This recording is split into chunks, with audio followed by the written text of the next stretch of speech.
সাবিত জি এখানে সাবিত খেলছে। কি করছো তুমি? খেলছি।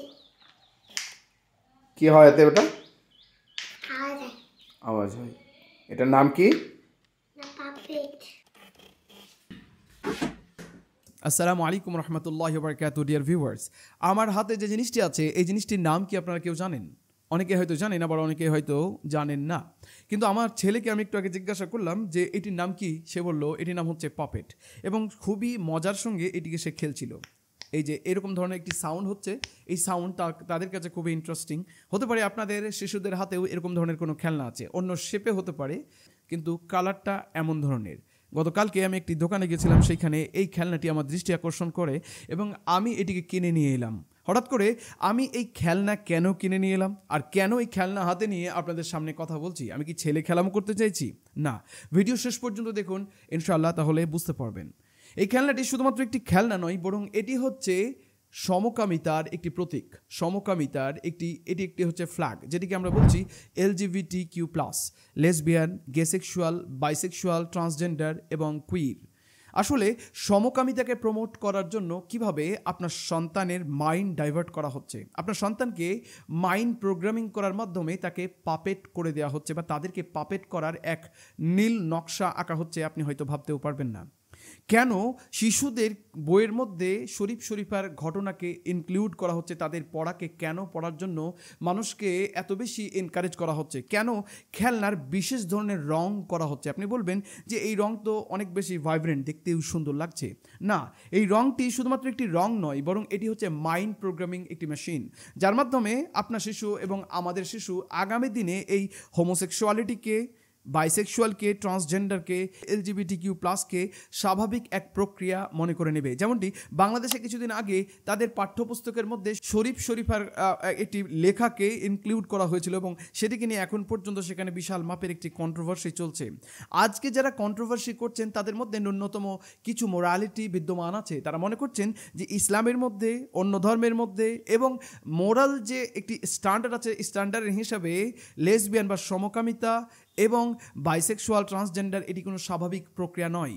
কিন্তু আগামী দিনে আগামী প্রজন্মকে এমনভাবে মাইন্ড প্রোগ্রামিং করার মাধ্যমে পাপেটে পরিণত করা হচ্ছে, যেমনটি এটির নাম হচ্ছে পাপেটে পরিণত করা হচ্ছে, যে তারা যা বলবে তারা সেটাই তারা দেখবে, তারা যা বলবে সেটাই তারা খাবে, তারা যেমনভাবে ভাবাবে তেমনটি ভাববে। আসলে একটি শিশুর ব্রেনে এ ধরনের রংকে বা এ ধরনের জিনিসকে বারবার প্রমোট করার মাধ্যমে কি সিগন্যাল দেওয়ার চেষ্টা করা হচ্ছে আপনি হয়তো বুঝতে পারবেন না। গ্রামের ছোট্ট একটি দোকানেও এটি পেয়ে যেতে পারেন, কিন্তু কেন এটিকে এত বেশি প্রচার এবং প্রসার করা হচ্ছে বিভিন্ন মিডিয়ার মাধ্যমে, পড়াশোনার মাধ্যমে, খেলনার মাধ্যমে? একবার কি আমরা ভাববো না যে দেশের হাঙ্গার ইন্ডেক্সে অবস্থান হচ্ছে 111, 1 থেকে 125 একটি হাঙ্গার ইন্ডেক্স তৈরি করা হয়েছে, একটি সূচিপত্র তৈরি করা হয়েছে কোন দেশের মানুষরা বেশি না খেয়ে থাকে, মানে না খেয়ে থাকার একটি ইন্ডেক্স তৈরি করা হয়েছে, যেখানে 1 থেকে 125 পর্যন্ত সিরিয়াল আছে। সেখানে ভারতবর্ষের অবস্থান হচ্ছে 111 নম্বর এবং বাংলাদেশের অবস্থান হচ্ছে 88 নম্বর। যেখানকার মানুষ না খেয়ে রাত্রি যাপন করে অথবা আধোপেটা থাকে, সেই দেশের মানুষের কাছে হোমোসেক্সুয়ালিটিকে, LGBTQ+কে, সমকামিতাকে প্রচার করার কারণ কি? তাদের পাঠ্যপুস্তকের মধ্যে এগুলি ইনক্লুড করার কারণ কি? যে দেশের প্রায় 40% মানুষ, বাংলাদেশের প্রায় 40% মানুষ পিওর পানির অভাবে ধুঁকছে, তাদের কাছে আর্সেনিকযুক্ত পানি খেয়েই তারা দিন যাপন করেন, তারা রাত্রে ঘুমন, তার মানে তারা আর্সেনিকযুক্ত অপরিষ্কার পানি পান করেন। ভারতবর্ষের প্রায় 678 মিলিয়ন মানুষ, 678, প্রায় 67 লক্ষ মানুষ তারা পানির অভাবে ধুঁকছেন। পানি যেটি মানুষের একটি নিত্য প্রয়োজনীয় জিনিস, পানির অপর নাম হচ্ছে জীবন।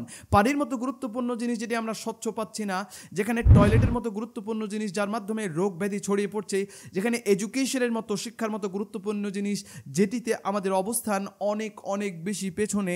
প্রতিদিন প্রায় 500 জন শিশু যাদের বয়স 5 বছরের নিচে মারা যায় ডায়রিয়ার কারণে। ডায়রিয়া হওয়ার কারণ হচ্ছে পানি, এর কারণে মারা যায়। সেই দেশের মধ্যে এবং সেই জায়গার মধ্যে LGBTQ+ এবং হোমোসেক্সুয়ালিটিকে, সমকামিতাকে কেন বেশি প্রমোট করা হচ্ছে তা একবার ভাবতে হবে। কিন্তু কেন করা হচ্ছে? তারা কি আমাদের সন্তানকে মাইন্ড প্রোগ্রামিং করতে চাইছে? তারা কি চাইছে যে আগামী দিনে তারা একজন সমকামী পুরুষ অথবা সমকামী নারী হিসেবে বেঁচে থাকুক? তারা কি চাইছে যে পারিবারিক যে বন্ধন, পিতা মাতা ভাই বোনের যে বন্ধন, এটি নিঃশেষ হয়ে যাক এবং দেউলিয়া হয়ে যাক, একজন আরেকজনকে পশুর মতো আচরণ করুক? এমন কি চাইছে? ঠিক এমনটি চাইছে অন্যজন, কিন্তু আমরা হয়তো ভাবছি না। রাসূলুল্লাহ সাল্লাল্লাহু আলাইহি ওয়াসাল্লাম বলছেন, তোমার সন্তানের বয়স যখন 7 বছর হবে, মুরু আওলাদাকুম বিস-সালাত, তাকে সালাতের জন্য বলো, তাকে নামাজের জন্য বলো। ওয়াদরিবুহুম, মারো তাকে যখন তার বয়স 10 হবে। তার কারণ হচ্ছে তার মধ্যে যাতে একটি অ্যান্টিবডি তৈরি হয়, যাতে অন্য খারাপ জিনিসগুলি তার উপরে প্রভাবিত না করে।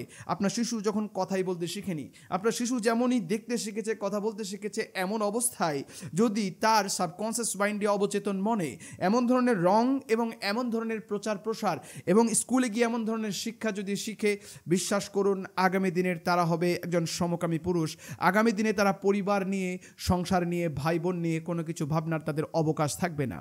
যেখানে ন্যূনতম প্রয়োজন পানির অভাব, যেখানকার মানুষের দৈনিক উপার্জন তাদের প্রয়োজন মেটায় না, যেখানকার মানুষ প্রত্যেক দিন না খেয়ে মারা যাচ্ছে, যেখানকার মানুষ রক্ত স্বল্পতায় ভোগে, তাদের মধ্যে LGBTQ+, তাদের মধ্যে সমকামিতার প্রচার করার কারণ কি, এটি কিন্তু ভাবার সময় এসেছে।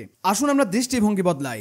দৃষ্টিভঙ্গি বদলের এই মিশনে আপনাকে স্বাগতম। কোন একজন মানুষ কোন একটি জিনিসকে ভালো বললো তাই সেইটি ভালো, কোন একটি জিনিস চকচক করলো তাই সেইটি সোনা, কোন একজন মানুষ কোন একটি জিনিসকে খারাপ বললো তাই সেইটি খারাপ, এমন কিন্তু নয়। আপনি জানেন না আপনার পেছনে কত বড় মাপের একটি গেম খেলা হচ্ছে, কত বড় একটি বিজনেস ইন্ডাস্ট্রি এর উপরে প্রতিষ্ঠিত। LGBTQ+, এটি হচ্ছে একটি বিজনেস মডেল। এর মাধ্যমে আমাদের ইমোশনকে কাজে লাগিয়ে বিজনেস করা হচ্ছে। যেমন ফ্যাশন ইন্ডাস্ট্রি উলঙ্গ করে দেওয়ার নাম হচ্ছে ফ্যাশন ইন্ডাস্ট্রি। তেমনই কসমেটিক্স আপনাকে সাদা করবে, ঠিক একইভাবে পর্নোগ্রাফি আপনাকে বেহায়া করবে, ঠিক একইভাবে ওয়েব সিরিজ, মিডিয়া আরও অন্যান্য বড় বড় মাপের ইন্ডাস্ট্রি প্রতিনিয়ত গ্রো করছে আমাদের ইমোশনকে কাজে লাগিয়ে। LGBTQ+, আপনারা ভাববেন না যে এটি মডার্ন যুগ বা মডার্ন সময়ের একটি চাহিদা। না, এটি আদৌ নয়। এটি অনেক আগের বস্তা পচা একটি জিনিস, যেটিকে এখন বাজারজাত করা হচ্ছে নতুন লেভেলিং দিয়ে। কোনো সেলিব্রিটি, কোনো স্পোর্টসম্যান, কোনো একজন ইনফ্লুয়েন্সার অথবা কোনো একজন শিক্ষিত কুশিক্ষিত ব্যক্তি যারা প্রচার এবং প্রসার করছে, তাদের কথাই আসবেন না। আপনার ইন্টেলেক্টকে ব্যবহার করতে হবে, কারণ আল্লাহ রাব্বুল আলামিন আপনাকে একজন মানুষ হিসেবে পৃথিবীতে পাঠিয়েছেন এবং আপনার নিজস্ব একটি সত্তা আছে, যে সত্তা ভালো এবং মন্দের বিচার করতে পারে। এবং এই বস্তা পচা জিনিস আপনারা ভাববেন না যে আজকের, এটি হচ্ছে কয়েক হাজার বছর আগের। ইসলামী ইতিহাসে হযরত লূত আলাইহিস সালাতু ওয়াস সালাম একজন নবী, একজন প্রফেট। তিনি বলছেন তার সম্প্রদায়কে, ওয়ালুতান ইয ক্বালা লিকওমিহি আতাতুনাল ফাহিশাতা মা সাবাকাকুম বিহা মিন আহাদিন মিনাল আলামিন। হে আমার সম্প্রদায়, তোমরা এমন এক অপকর্মে লিপ্ত হচ্ছ যা পূর্বের কেউ করেনি। লূত কয়েক হাজার বছর আগে তার সম্প্রদায়কে বলছে এমন এক অপকর্ম। সে অপকর্ম কি? ইন্নাকুম লাতাতুনার রিজালা শাহওয়াতাম মিন দুনিন নিসা, তোমরা নারীকে ছেড়ে পুরুষের প্রতি আকৃষ্ট হচ্ছ। এই লূত আলাইহিস সালাতু ওয়াস সালাম কয়েক হাজার বছর আগে সমকামিতা নিয়ে তার সম্প্রদায়কে বলছেন এটি হচ্ছে ইমোরালিটি, এটি হচ্ছে খারাপ জিনিস। আর আজকে ইউরোপ, আমেরিকা সহ অন্যান্য তথাকথিত আধুনিক সময়ের মানুষ বলছে এটি হচ্ছে আধুনিক সময়ের চাহিদা। ভাই, মানসিক বিকারগ্রস্ততার একটি সীমা থাকা উচিত। আমরা সব সময় বলি modernism, yes we are accepting modernism, আমরা আধুনিকতাকে সাপোর্ট করি, কিন্তু বস্তা পচা জিনিসকে নতুন লেভেলিং করে যখন বাজারজাত করা হয়, সেটিকে কোনোভাবেই আমরা সাপোর্ট করি না, সেটিকে কোনোভাবে অ্যাকসেপ্ট করি না। আসুন ডিজিটাল রিমাইন্ডারের মাধ্যমে এই মেসেজগুলিকে ছড়িয়ে দিই সবার কাছে। আপনার পরিজনদের মধ্যে এই মেসেজকে বেশি বেশি শেয়ার করুন। লাইক, শেয়ার, সাবস্ক্রাইবের মাধ্যমে সঙ্গে থাকুন। আপনার প্রত্যেকটি লাইক, আপনার প্রত্যেকটি কমেন্ট অনেক বেশি এনকারেজ করে আমাদের। আসসালামু আলাইকুম ওয়া রাহমাতুল্লাহি ওয়া বারাকাতুহু।